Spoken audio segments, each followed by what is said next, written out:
Good evening, everyone. Yes, we are being recorded. Thanks for joining us. Thanks for joining us live, and also if you're watching the recording, which hopefully will be many of you. We've had heaps of interest in RSVPs. Not a lot of people are here right now, but we'll keep letting you in if they come. Welcome to the First Issues webinar. The theme that we're going to have these Voices of the Top End sponsored webinars is what works.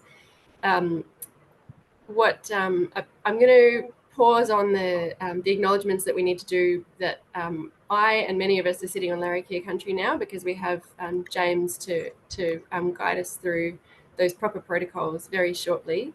What I will just touch on first, if I may, is just a couple of housekeeping things about making this webinar run really smoothly.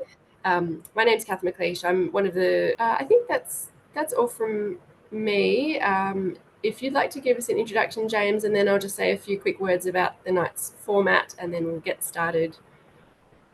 Well, first off, I'll start off with a welcome to country. But even with the voices of the top end, it's really important that we look at the theme of this year's NAIDOC week, and that's keep the fire burning, black, loud and proud. And even though it's an Aboriginal theme, that keep the fire burning in regarding to having a voice is just so important for what we're going through. I especially like to thank you all for being here. And I'll start off with a quote from Nelson Mandela. He said, "Everyone can rise above their circumstances and achieve success if they are dedicated to and passionate about what they do."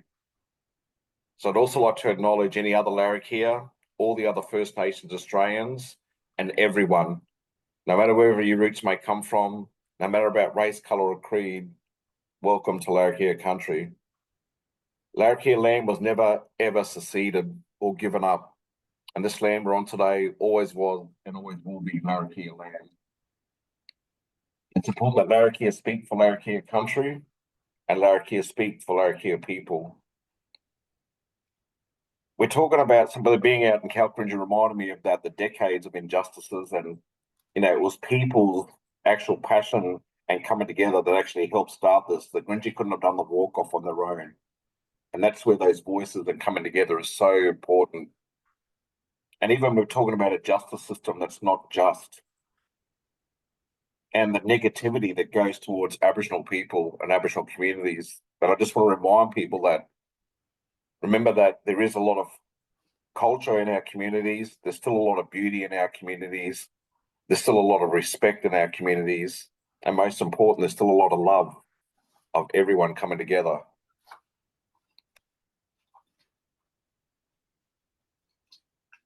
Common sense is a common, freedom isn't free, and justice isn't always just. And right now, it seems those principles are never going to change. But again, a really big reader of Nelson Mandela, so he said, "What counts in life is not the mere fact that we have lived. It is what difference we have made in the lives of others that will determine the significance of the life we lead." And that's the importance of us people coming together and using that voice. And I'll talk about a little bit of later on about when I do my presentation, but welcome all. And I'm just glad you're all here, especially under these difficult times. Those first laws just came through and had just been assented today. So, kicking off come Monday, it's going to be a whole new ball game in the justice system up here. Thank you.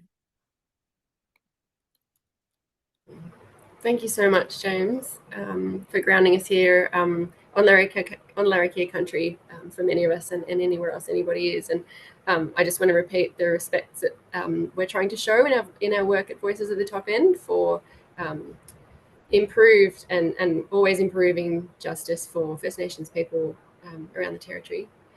Just to let you know, I think a lot of you do know, but Voices of the Top End is an all-volunteer local community group.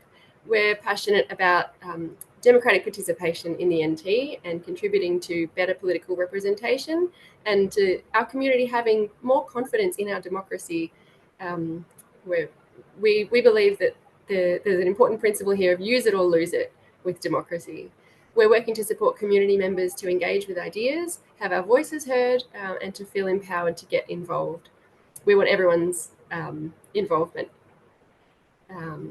Voices at the Top End don't do policy work per se. We are not experts in justice or reducing crime. We're interested in democracy. We think that all areas of our society require us to participate and require open processes. And we want to bring some focus to what are the standards that we expect of our political representatives as well. So everybody engaging is the step that we can't skip in that project. The criminal justice system in the NT is very much dominating headlines. So I want to show huge gratitude to these three experts that want to share their knowledge with us tonight, and the time that you've put into this already. So the format tonight will be, we're going to hear from Clancy, Dane, and then I believe James Parfitt and then Justine Davis. They'll speak for about 10 minutes each, which is kind of hilarious given how much they all know about this very huge topic. But that's to allow us to have some conversation at the end. They might ask each other some questions that come up, and we can all ask questions as well. So I'm just going to admit someone to the waiting room, from the waiting room. We have also suggested that our speakers might have things in mind that they can ask of us as members of this community that we might go away and enact tomorrow, next week, in our communities, in our lives. So please listen out for things that you might relate to and think are actions that you can take in terms of the things that you might think about tonight. And we also would love to hear what you think about the issues raised tonight. At the end of the meeting, we'll send you a link for a very, very short survey, like a 3-question survey. And we'll send that out to everyone who's registered as well, because part of what we want to do at Voices of the Top End is listen to our community in a more depth way than social media allows, or voting once every 4 years and then being told that there's a mandate for everything.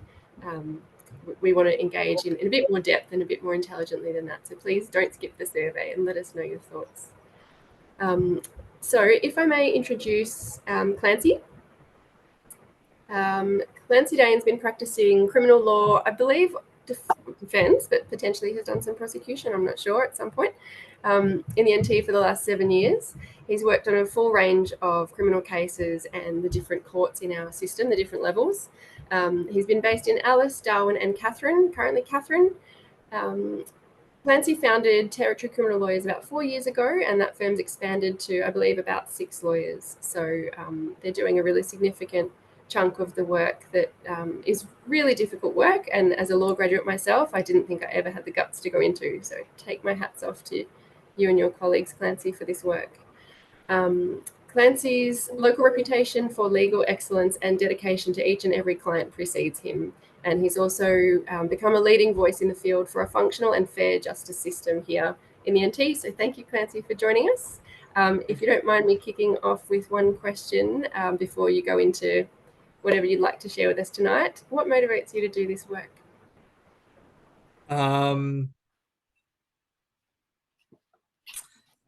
It's not an easy question to answer. I came to the Territory for 3 months, 7 years ago. There would have been times where it made sense for me to go back down south, and times where it would have been a clean break to leave and go home. But if you care about social justice, which I do, there's nowhere that has more work to do than the Territory, and there's nowhere that's more important to do this work than the Territory.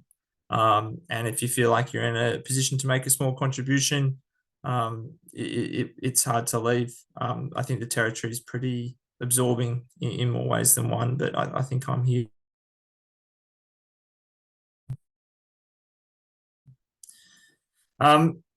But going to something related to that, which is social justice and social justice policy, as we've already discussed, the last few months have seen some pretty big moments for the law and justice in the Northern Territory. Of course, we've seen the CLP get into power and introduce a raft of new laws and amendments that they say are going to be tough on crime. And they talk about this mandate that they have to make the Territory safer. And as we've sort of already touched on, you could talk about all this for hours and what they're doing. But with 8 to 10 minutes, I thought it might be more useful to actually pick one topic and do a slightly deeper dive to enable us to posit a question at the end, which is, do we think that all of these changes are based on expert evidence and expert advice, and an evidence-based approach, which you would hope they are? So I wanted to think carefully about what I was going to pick. I was tempted to talk about the new public drunkenness laws, which I believe are going to invite police to racially profile people. But I won't talk about that. I'm also not going to talk about the reintroduction of mandatory sentencing,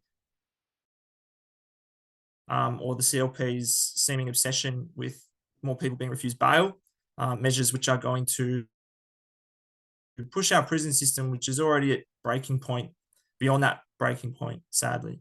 Nor will I talk about the crisis already affecting the local courts, which are unable to cope with the numbers of cases, and how that's going to be blown out by these laws and the issues with legal aid cutting services right now, which is going to see non-Indigenous people having to self-represent in court, and a lot of Indigenous people too. So there's a lot going on. But what I wanted to talk about this evening was the CLP lowering the age of criminal responsibility from 12 years to 10 years of age, and have a look at what that's actually going to mean in the courts, because I take it most of the people in this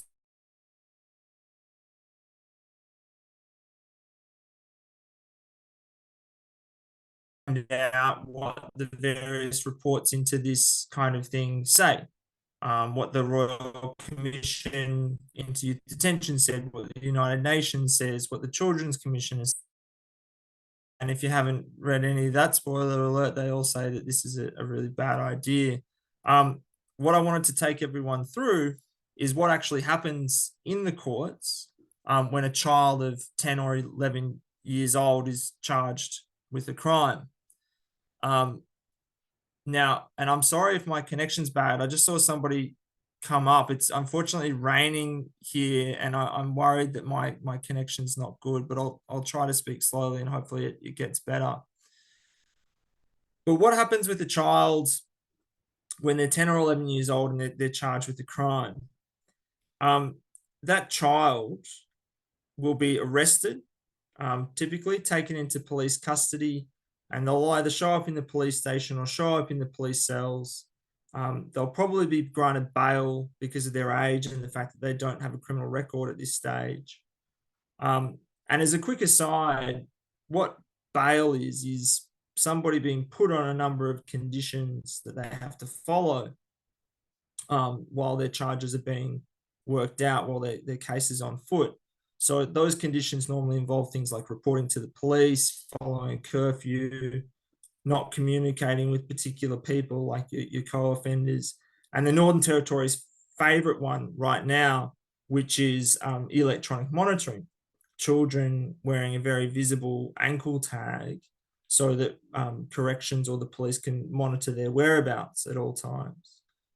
So most of these kids will get bail. The alternative to bail is being remanded in custody, where you have to sit in prison or youth detention until your case finishes. So in summary, you're accused of a crime, you either get bail into the community or you're remanded into custody. And those decisions get made before any formal finding is made against you. So at that point, you're presumed innocent. But these 10 or 11-year-old children also have another very important presumption, one that's just as fundamental as the presumption of innocence. That's what they call the presumption of doli incapax. And that's a presumption that applies to every child who's 13 years or younger. It's a legal doctrine which is centuries old. The earliest recorded use of the term in the law was in the year 1619. It's a Latin term, doli incapax. It means incapable of evil. And as it happens, the people of the Middle Ages recognize something that modern society risks forgetting, which is that young people who do bad things don't always fully appreciate the moral gravity of what they've done. So what all that means is that for the 10 and 11-year-olds that we're going to be dragging through the criminal courts now, the prosecution are going to need to prove that the child not only did the crime for them to be found guilty. But they also are going to need to prove that the 10 or 11-year-old child understood their actions to be morally wrong by the standards of a reasonable adult. So how can they do that, you might ask? They need to prove somehow that this child had a developed moral compass. And to do that, they'll go into the child's school records, their child protection history, examine their family situation, and try to find people who can attest to the fact that this child has had a thorough moral education. And what it will surprise none of you to hear, I suspect, is that typically it turns out that the 10 and 11-year-old children who are coming to court charged with crimes never benefited from a structured moral education. In fact, the evidence usually reveals that they come from incredible disadvantage and a lack of positive role models, and too often situations of tragic abuse and neglect. So the charges against them are almost inevitably withdrawn or dismissed by the courts, but not before we've traumatized them and criminalized them through things like arrests and making them wear ankle tags and periods in Dondale if they didn't follow their bail. So what I'm driving at is that prosecuting 10 and 11-year-old children is the epitome of an exercise in futility. I can guarantee, as an experienced criminal lawyer sitting here now, that almost none of these prosecutions will result in a conviction or a finding of guilt. And given the amount of evidence required to even try to prosecute these children, it's hard to imagine a bigger waste of public resources between police, corrections, and the courts, and a number of other services that will be involved. The money that could have been spent trying to figure out why these kids are getting into trouble in the first place, what issues these kids might be facing with their mental and cognitive situations, and how we might be able to help them. We're going to throw really bad money away, or good money away, for a bad reason, trying to prosecute kids when that will achieve nothing. I've represented children in Dondale who were being released into homelessness, who had nowhere to go except for the streets. Why we don't, as a society, have social workers working with every family of a child in youth detention is beyond me. Why we're focusing on youth crime and not domestic and family violence, for example, which is so often what causes these kids to wander the streets, is beyond me. There are numerous remote communities in the Territory with no upcoming family violence programs, none scheduled for the future. Literally, the courts cannot sentence a person to therapeutic programs in community. So why we're not being tough on the lack of programs or alternatives to imprisonment, and we know imprisonment makes people statistically more likely to reoffend when they're back on the streets, is something that I don't understand. Now, I said at the beginning of this, and I know this is just a very short opportunity to talk about these things, but I said at the beginning of this that I was going to posit the question at the end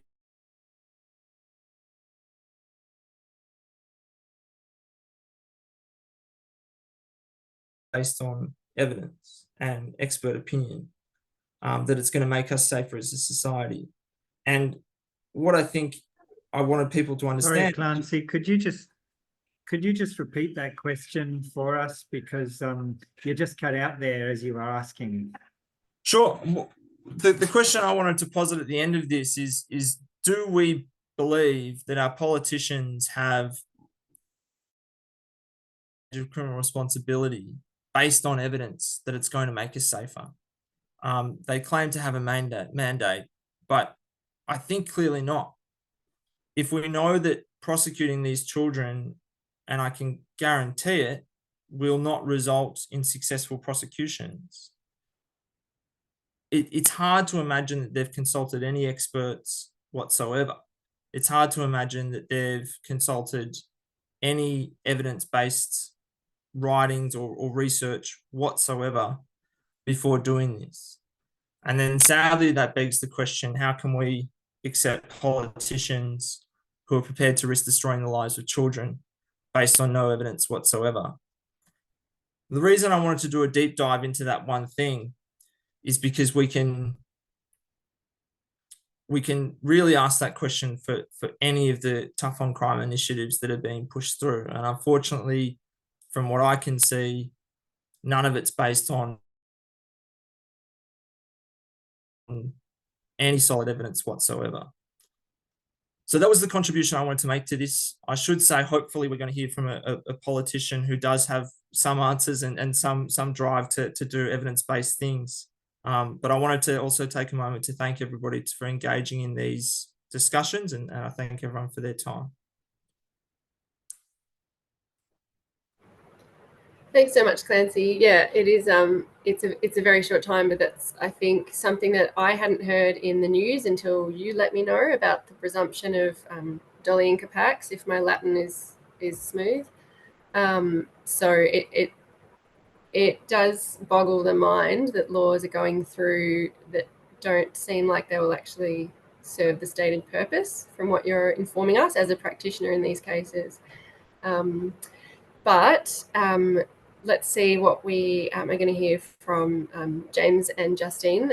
I take that you've put the challenge out to Justine to explain what happened. So we'll just give her a moment to get ready for that, and we'll let James go next. Some of you may know James from life in Darwin. What I can say is James Japangari Parfitt Fijo is a Larrakia and Warramungu man. He is currently studying law, so watch out, and previously worked as a community legal educator with the North Australian Aboriginal Justice Agency, or NAJA, for 10 years, where he is again. James is the co-founder and managing director of Top End Dreaming Indigenous Employment and Consultancy. He's got decades of varied experience in so many parts of our justice system. He's a co-founder and program coordinator and mentor for Indigenous law and pre-law students. Into that program, he brings some very powerful examples of First Peoples' own programs overseas in justice and community wellbeing. James has done a decades-long deep dive into these issues. He worked in community engagement in the Royal Commission into the Protection and Detention of Children in the NT, commonly known as the Dondale Royal Commission, and also the Royal Commission into Child Sexual Abuse in Institutions. His CV is far too long to cover now in any more detail. We're very lucky to have him here, and especially on Halloween with the grandkids knocking. So thank you, James. We have a lot of questions, but I think you know where you'd like to go. So over to you.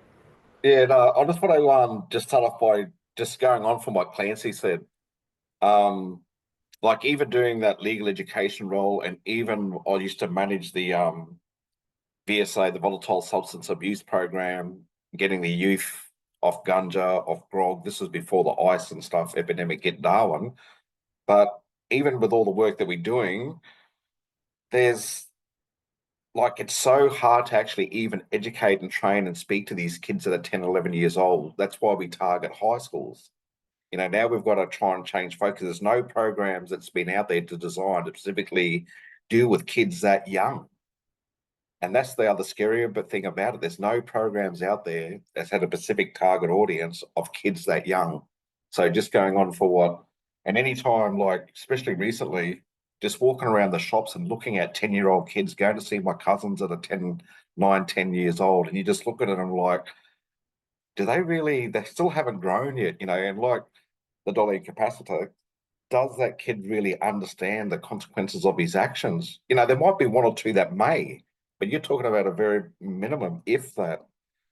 And just going on about all the training and all the work that we've been doing, nothing's been specifically targeted or worked on or researched about running some type of education program, legal education, alcohol, other drugs, or whatever that program may look like. Nothing's ever I've seen and worked alongside has ever targeted kids that young. So I don't even know how they're going to specifically look at targeting kids that young. But before I go into my little spill, I just wanted to bring up some other points, and specifically talking about like one thing I want to mention is, like, I think Clancy also touched on it about the DV and the housing issues. You know, you can't just look at what's happening on the home front with these kids. And one of the things I just want to touch on is about the Aboriginal population growth. The Aboriginal people, especially NT, you know, we're the fastest subcategory of people. So back in 2006, we hit the just over the 500,000 mark.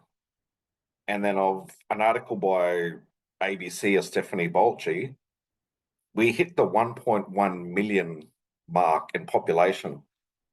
So we've actually grown exponentially.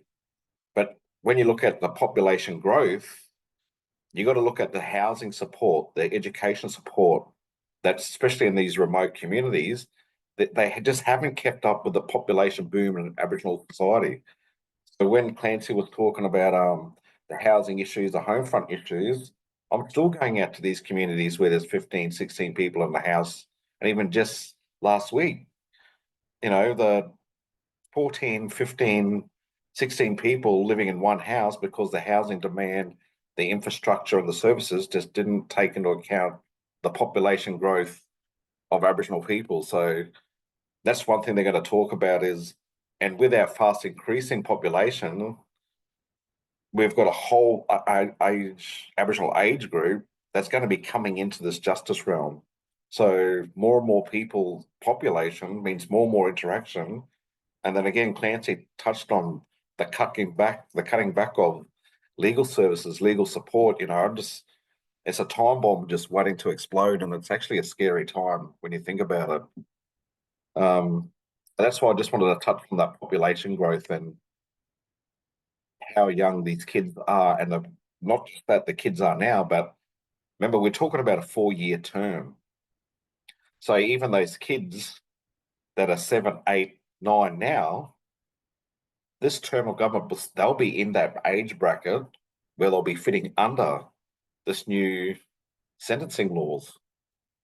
But I'm just going to change costs because I think everything's going to, every time government speaks, it's always going to be about, you know, cost and justice and keeping good. So I just want to chuck out a couple of figures here. So I'm talking about the costing analysis of the Northern Territory and the cost of prisons and running a prison within the Northern Territory. So back in 2022, and this is from my report from Justice Reform Initiative, and they looked at the pricing in prisons in every state. So just back in 2022, the NT spent $146 million on prisons in the Northern Territory, and that's what it cost each year. And it works out to be an average of every one person in a jail cell, it costs the taxpayers, cost the government, cost us $122,496. And when we're talking about making change and making reform and all this money that's not there, there's a way of doing it where it can be there. So we just talked about the 2022 figures, but now the NT prison population of now is just hit 2,217. And if you use those 2002 figures, how much it cost, that's now costing us this year alone $271.5 million. That's an increase of $124 million over the last 2 years that the government's chucking in the jail systems and keeping people in jail. And that's only the running costs. So it doesn't include the cost of new Don Dales, the expansion of costs of the current facilities. And so I just wanted to chuck that out there because I'm going to come back to those figures in a second. But working on that Royal Commission, one of the best things that they allowed us to do is that we got to look at all the other justice reinvestment stuff, youth justice facilities all around the world. So we specifically targeted looking at other First Nations people and what their conflict was because of that colonizational history. So I just wanted to give one example from one state in America that I really had a look at, and that was the Texas example in Texas. So they did a whole change and a whole philosophy of how they're doing their jail systems over there, because it was costing them up to at one stage $5 billion a year just to run state jails in one state. So what they did, they ended up turning the whole place around because their prison population was just getting out of control. And they thought they needed to look at a different path, a compassionate path, a moral sense path, but also a taxpayer money path. How can we save money as a community? So they chucked out all these reforms in Texas and specifically looked at rehabilitation, workforce, education, rehab facilities, and they stopped putting money into the prisons. And they spent one yearly thing. They said, all right, we'll for a quarter of the money, we're going to chuck all this extra money on extra beds in youth services, extra beds in placements for diversion programs, extra rooms and extra beds and extra housing support for DV matters, extra beds and extra support and making the rehab facilities bigger, a whole bunch of money on vocational training placements. And they've been doing this over the last 4 or 5 years, and now they've got the lowest rate of crime in Texas since 1967. So the status quo is not working here, and the government speaks about money and budget, money and budget, money and budget. Well, let's look at a model where we can actually save money and turn these kids' lives around. So going back to what I originally said about the costings of a prison, it's about how you do redirect, because we do need a lot more services and we do need a lot more help. But if you look at the savings, like we're going to be hitting $271 million.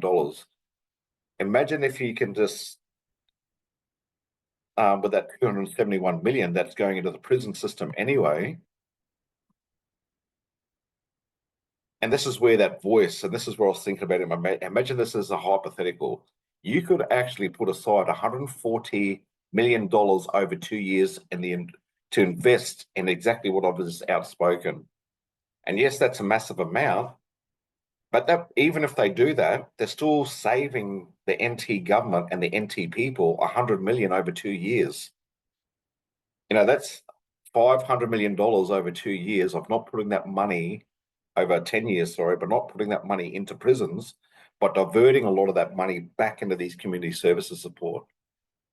And you think 140 million could go a long way in 2 years, and that's just a figure I've just chucked out of the air, and still being able to save them money for the NT government.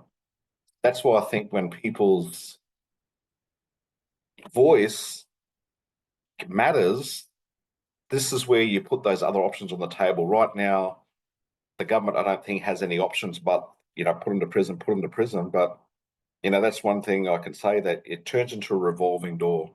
We really have to have these programs set up, not just for the issues and youth that are happening now, but we can get them at an earlier age and pump that money into all these programs, which is available and which can be done and which is also affordable.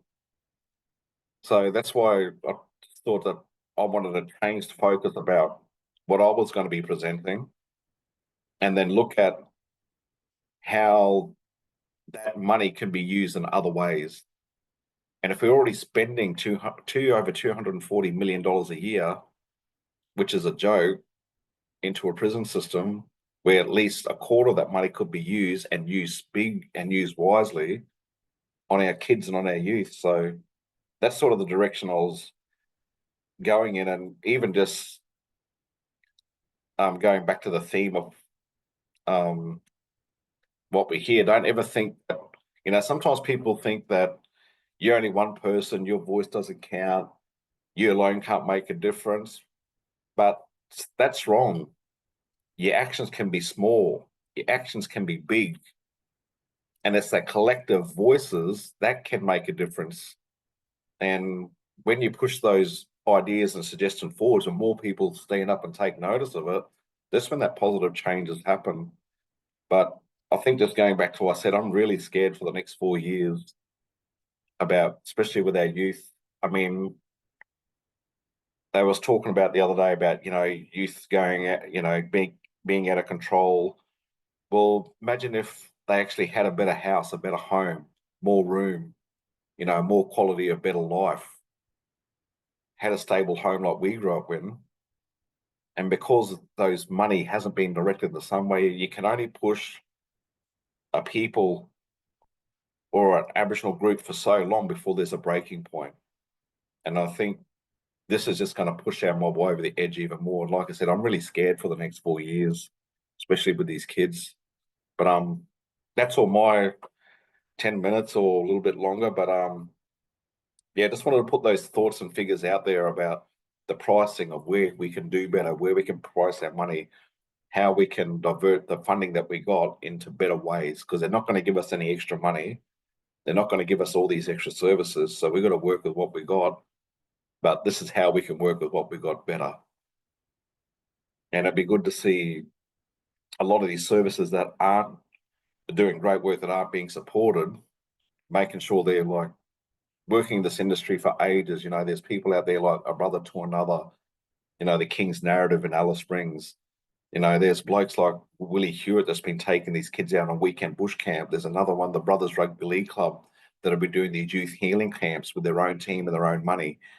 These are the people that should be supported. I think the money's being directed to the wrong resources. And the other thing, is that I'm even disillusioned with the NGO sectors. They're the ones who also get a lot of money that's pumped into their services that with no results. And I went to every single town camp in Darwin, Catherine, Tennant Creek, Alice Springs, visited 36 different remote communities. I've been to 15 different women's safe houses in remote community to deliver domestic violence orders about breaches and all this thing. And it's you see little bits of work, but we've got to be, if they're going to be tougher on justice, they've got to be tougher on the people that's supposed to be supporting and getting the funding to do this work. And when a lot more people saying, hey, you got all this funding, you're not doing nothing, that's when, if they're going to make these hard calls about law and justice, they've got to start making these hard calls about where that money's going and spending it properly. So, all right, I hate to say it, I'm going to have to go. My grannies are at the door and they're calling out for their chocolate. Oh, well done. James, you're getting out of questions. Yeah, no, I've got a 4 or 5 year old kid that I get bossed around by. All right. Yeah, no worries. Thank you so much. And thank you all for the opportunity. And like I said, I know it's a short time, and Clancy, you just keep doing what you're doing. I've been working alongside you for so long. I've seen you in action on the ground, sleeping on the ground, sleeping in tents, sleeping in everything to fight for our people. And I've even seen it with the way you fought for my own kids. So thank you so much, Clancy. And you just keep doing what you're doing, brother. I've got to chill out or I'm going to get flogged by a 4-year-old. You keep doing what you're doing, James. We'll back you. Thank you. All right. No worries. Bye. Have a good night. We'll miss James. Yeah, and we'll potentially collect some questions if people want to ask him for any follow-ups or anything. So let me pass on to Justine. A lot of you would know Justine. She's our independent member for Johnston in the NT Legislative Assembly. She was elected on a platform of integrity, action, and community. Hopefully, some of what we think about and might do after tonight can fulfill some of those goals. Justine's got 40 years of experience in community work and has been working in peace building work and conflict transformation for more than 30 years. Anyone who's crossed her path knows that she has great expertise and talent and passion for this work. Justine's justice system experience includes mediation, conflict coaching, facilitation, and restorative justice, among other things. And she is a graduate of the Yolngu Mawulrom Peacemaking Program. We're really grateful that in the hugely busy transition to parliamentary workload, especially as an independent, Justine was eager to share her knowledge with us tonight. So your turn, Justine. Thank you. Thanks, Kath. Thanks all. Thanks, James, who's left. Thanks, Clancy.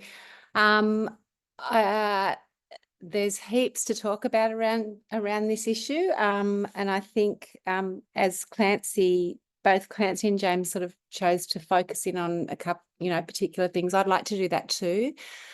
I mean, I think we know that, well, I guess there's three things I want to talk about.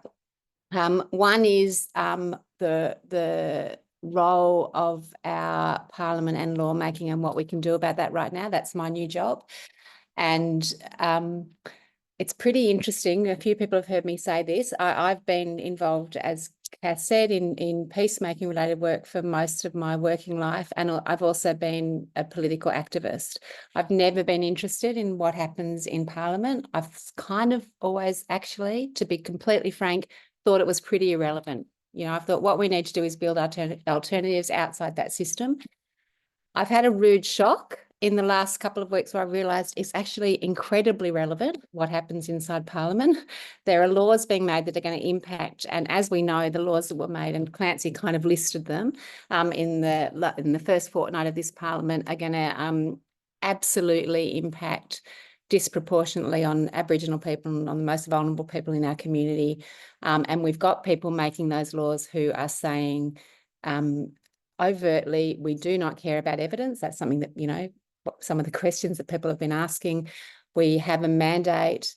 I completely, I think, Clancy, you questioned their statement on that. I've talked about that again and again in Parliament.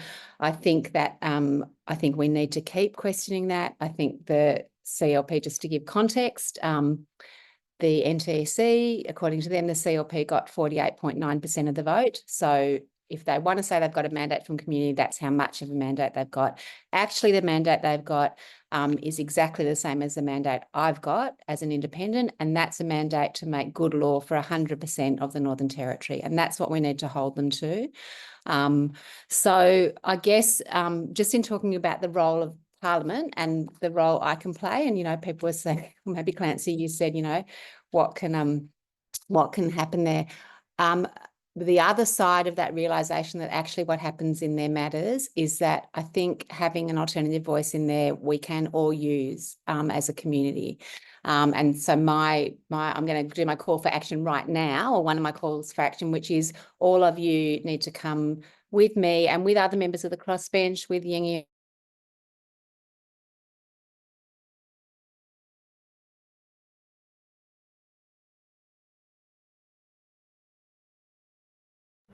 Justine, not sure if you can hear me, but you've just frozen at my end and potentially for others.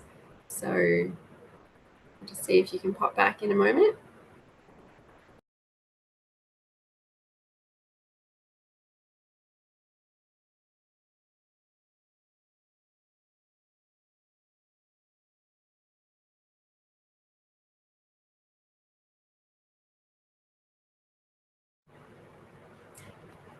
I'm sure Justine will pop back. I don't really want to fill in for Justine. They're big shoes to fill. But what we could do in the meantime, till she gets back, is just have a look at a couple of questions that people would like to share with each other. There's been a few coming up about childhood development and some resources shared in the chat. So thank you to the participants. Remember that in the chat, if you want to look at something later, you can just click on the link now and open it up for later, or I think if you hold control and click it, that might give it to you for safekeeping in a separate window or something. Sorry, everyone, I'm back. Like, great. Someone, I don't want to be suspicious, but, you know, something stopped my internet working, who knows what. Anyway, there's lots of things we can do, but they're things that all of you can help us with. We can also, and this is something very specific that I think community can help with, we can ask questions. We can ask questions in Parliament. We can ask written questions that have to be answered. So if anyone has anything like that they want to get on the agenda, please let me know, or other members of the crossbench. That's one thing. The other thing, and actually I wanted to say this first of all, sorry, like I just wanted to start off by wanted to thank James for his welcome to country and acknowledge that, you know, I'm here on Larrakia country. I've been lucky enough to live here for the past 30 years. And I'm acutely aware that it's stolen land, and part of my, I've greatly benefited my whole life from that, and part of my task in my life, I feel, is to address the injustice in this country. I think it's not, escape me that it's a year since the referendum, and here in the Territory we're having these racist laws being passed. And the other thing I want to say about Parliament in relation to that is that there's an incredible level of racism in Parliament. It's like I'm kind of speechless about it, the level that both overt and covert that happens there. And I think Parliament as our kind of highest institution creates an enabling environment for that to happen in the community. And so I guess I'm just putting out there I want people to know that that's something that I'm going to be in my role trying to challenge and call out, but I really want people to pay attention to it, and I want people to notice what's happening there, and how that plays out, because it's not incidental, it's not irrelevant. It means that when an Aboriginal person goes into a shop and they don't get served or they get followed around, people feel like they have a right, the shopkeepers feel like they have a right to do that, and that's partly because of what's happening at the highest level all the way down. So these new laws are being passed within that context, I think. And so I think a second call to action from me is that all of us need to stand up whenever we can and do whatever we can to try and challenge that. And sometimes that's calling it out, and sometimes it's finding ways to have conversations with people to try and create change. And people will have different ways of approaching that. But my call to action is don't just stand by, do something around that.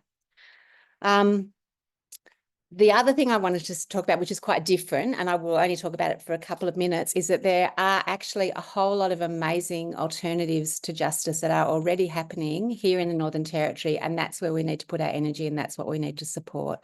So I think, James was talking about, James was saying there's a whole lot of positive things that we can look at, and James and I've been lucky enough to work with James in some of these peacemaking on country programs as well. But there's incredible knowledge, skill, expertise, wisdom on country around how people can address justice issues, and we need to be supporting them. We need to be working to give them legitimacy in the mainstream. I think there's openness to that, and I think there's some openness to that within the new government as well. So my third call to action is, and I'm happy to share whatever I know about that. I won't go into detail now, but my third call to action is find out about those things that are happening and go and let the people who are the decision makers know about it and say, this is what you need to be supporting in a really concrete way on the ground. And they're programs that are there, they're programs that work. Often they're done by people with no resources at all, who've been doing it forever.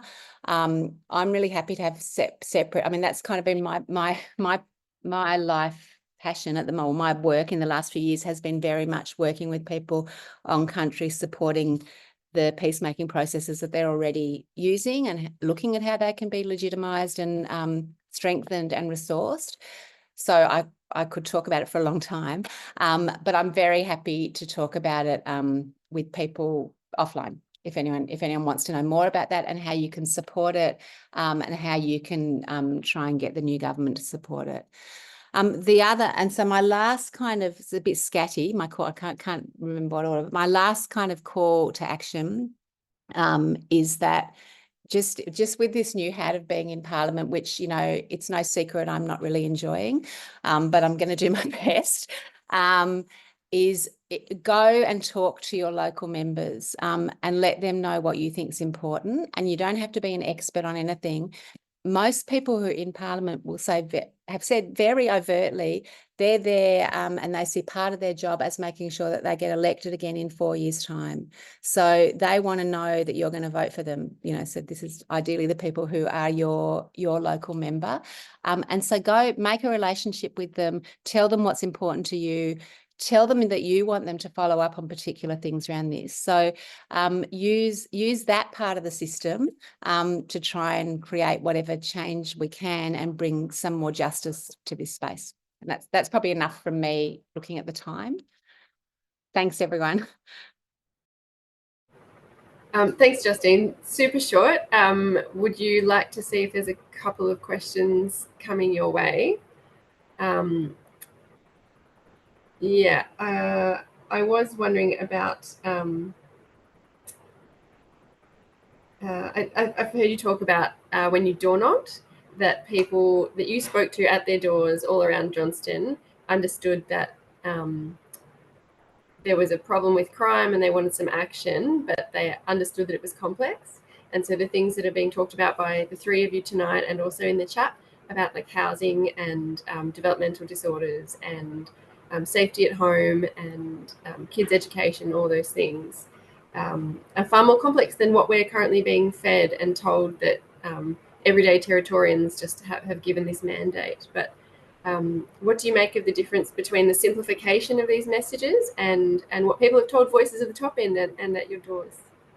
Yeah, I mean, my short and yeah, that exactly what you just said, Kath. That's exactly my experience, and my short answer to that is that people are actually much smarter than the CLP or the media make them out to be. They understand these are complicated, long-term problems that, and we need to be hard on the causes of crime, not hard on the end point. People get that. It doesn't mean they're not frustrated. It doesn't mean that people haven't had bad experiences. It doesn't mean that people don't have a right to be safe. Like this kind of either or, people don't, hunters don't get caught up in the same way. I wanted to say one more thing just before I finish, which someone said to me the other day, and it's really stuck with me, and I'd be interested to know what other people think of it. But, we've gone around for a long time, and I certainly have, saying the system is broken, the system is broken. Someone said to me the other day, you know what, the system is not broken. The system is actually doing exactly what it's designed to do, which was a very sobering thought to me. And that's been always my approach. Let's build systems outside. At the moment I'm in there trying to lessen the harm of what the system does. But I mean, I think that's something for us to think about as well. That's an extra bit of answer to your question, Kath. Sorry. Yeah, I take that through the lens of having studied colonial histories. And so I think what we need to remember is some of that deep history of how a lot of us, many of us, have got here and the systems that are continuing there. So people will take what they can from that. We've got a couple of requests for questions. Is it possible that those questions could be asked in a nutshell to give Justine or Clancy the chance to give us a brief but very amazing answer? And Greg, you've got your hand up. Would you like to ask your question? Yeah, thanks, Kath. Just a quick one, probably mostly for Justine. I've spent the last week and the week before in every sitting of Parliament House, not the entire day every day, but as much as I could. And it seems to me like the debate time on legislation in the House is a waste of time, because before you go in, the result. It's 17 against 7. So is that true? Like, is there any point to that debate time at all, other than getting some alternatives onto Hansard? Well, if you asked me today, I would be not my boundless optimistic self, but I think we will. I'm anticipating that we'll see quite a different things happening in the chamber after these first two sittings. I think this is. I think you're right. I think the way that Parliament works is it's not about people having good conversation together, evidence-based conversation to make good decisions. And it never has been. That's certainly something that I talked about a lot in the campaign, and I think could change. I think there's some interest in that from people in Parliament. I think at the moment, there's just this rough riding, let's get all this stuff through, and the CLP can do that. But I think it could change. So, I mean, I'd be interested in, and part of, I guess, my, and in that call to action, so it's much broader than just justice, is bringing community into politics. And part of that is things like people coming in like you did, Greg, and sitting there. And I just want to say, as someone who's there in this relatively lonely chamber downstairs. It's really great to look up and see a friendly face, another human in there. Not, there are other humans in there, sorry, absolutely. But I think bringing people into that process is something that I'm really interested in and will continue to work on. So if people have ideas about that and are interested in kind of looking at how we shift politics, so it's not like what you're describing, Greg, but it actually is democracy, let me know and join with us in trying to do that. Okay, so there's a possibility that it's not business as usual then, what I saw. Okay, that gives me a little bit of Oh, no, I think what you saw is business as usual. It's just a possibility that business as usual might change into business something else. And I want to give a second to just repeat roughly what Justine's calls to action were a moment ago, because they're important for us to remember. So at Voices of the Top End, we do think that if we use our democracy, it will improve. And if we complain about it privately, it will just keep going downhill. So Justine talked about using the processes like raising questions in Parliament, and you can send those to your member or to Justine if there's something that you think needs to be put on the record and considered by Parliament. Secondly, Justine said challenge things and call them out and have conversations. I took that to mean that could be with anyone else who lives here, votes here, lives and breathes here, or it could be with your MLAs, or it could be with the media, or it could be with organisations, it could be with influential people that you come across at a barbecue or whatever it could be. So don't be scared to have these conversations. Don't avoid politics, if I can totally paraphrase you. Find out about great programs that should be supported and go and advocate for them, especially if you live in a CLP held seat. You're represented by the government very directly. And actually, I just combined your last two. Make relationships with your MLAs, particularly if they're members of the government. During the election campaign, they were out and about, and I certainly met a number of them. And a lot of them are people who have no background at all in this area. So go and show them that you care about this and that there's evidence that you know about, and get involved. I would like to see if Clancy had any last words, if I may, and then we'll probably wrap up. Clancy, you there? I didn't have any last words, but I saw Keith in the chat who said he had a question for me. I wanted to make sure I tried to answer that if possible.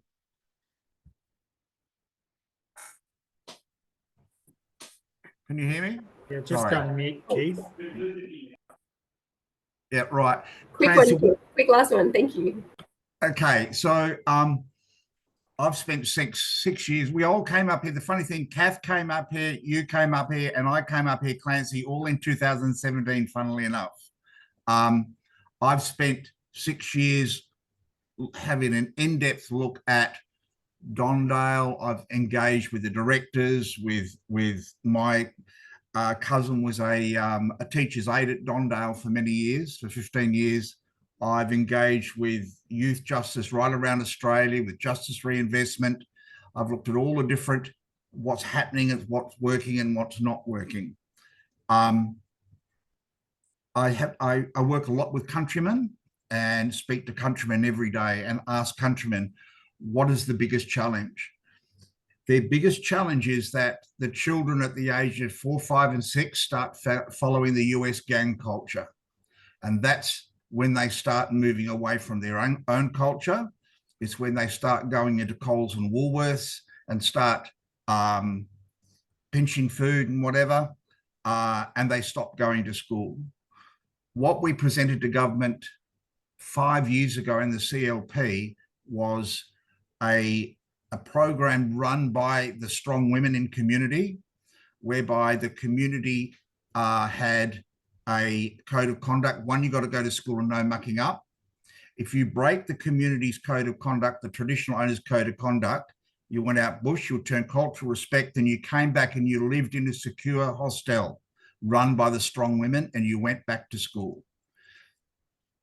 Trying to change behavior at 10 years old after children have been running amok since they were 6 years old, and heaven forbid if they raise the age to 14 and still nothing's done, the horse is bolted. And I'm working with Tiwi Mob. I'm working with the chairman of the East Arnhem Regional Council, who's coming in next week to speak to the Commissioner of Prisons and whatever. Sorry, I'll end up. But Clancy, would you be interested in having a conversation about that? Yeah, absolutely. I'm sure I'm happy to share my contact details and have a talk about it all. I mean, yeah. I'm not an expert in child development, but I think that, you know, I think what you're driving at, and I agree, is that these things need to be community led, and any time we can lean on traditional roles and structures and making sure that not only it's like what James Parfitt said, there's nothing that goes upstream, but also that we use culture and traditional structures to help kids stay on the right path. I think it's yeah. No, I'm very happy to talk about it. I think that's something that you know, as a part of this and promoting democracy, it's about building networks and talking to people and having these conversations and developing ideas. So yeah, I'm more than happy to talk to anybody. I'm really sorry to have the role of wrapping up. We want to keep to time. You guys, everyone who's here has expected the hour, and big shout out, because I know we are going to have a lot of people watch our recording because we had a lot more interest than the numbers here right now. So can I just thank again Clancy and James and Justine. Gabe is going to, one of our incredible volunteers that we can't do anything without, is going to paste into the chat now our survey link, and we'll also send it around to everybody by in an email. Please don't forget to do it. It is important that we can collect your ideas and feedback and do something with that. We are in the business of listening and collecting this feedback and trying to promote what the community really thinks. If you are into talking about this issue or any issues or our system or politics, go and do it. Or come and do it with us at Voices of the Top End. We've got lots of ideas and ways to do that with you. If you're not into it, but you're a bit curious, come and try it with us as well, because we're really passionate about getting everybody active in our system. So I may have forgotten something really important. Please follow us on social media. Please interact with our social media to help us reach more people. And anything that I'm sure that Justine and potentially Clancy, although he's a practicing lawyer, and James might have some things that they can promote and share around as well. So I'll make sure any resources or channels that they would like to share with you, we'll send around in our email coming up as well. Kath, And can I just jump? Go, Justine. Oh, I was just going to say, I'm very happy for anyone for my contact details to be shared and anyone to get in touch around anything that I talked about. And also just a plug for, if anyone's interested in kind of helping us change politics through having someone there in Parliament, then please get in touch, because we need as many people as we can, and we've got we're building that slowly but surely. So I'd love anyone to join us.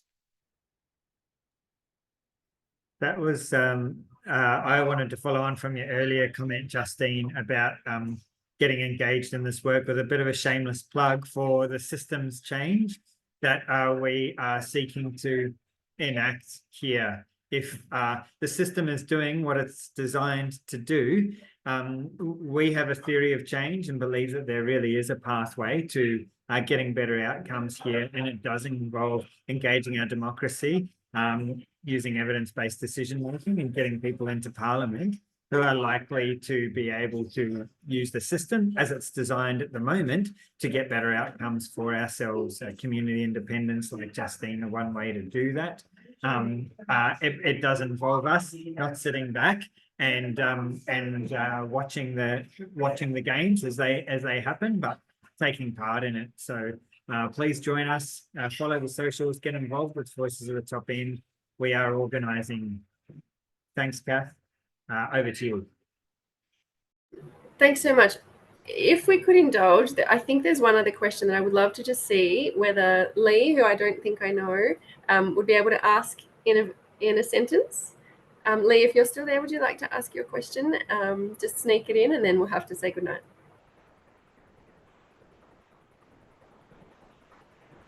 I'm not sure if Lee's there. Well, if you're still there, Lee, then please feel free to unmute and ask your question. But otherwise, I think it's going to be good night from us. Keep in touch, and we'll see you at our next webinar. Thanks so much. Good night.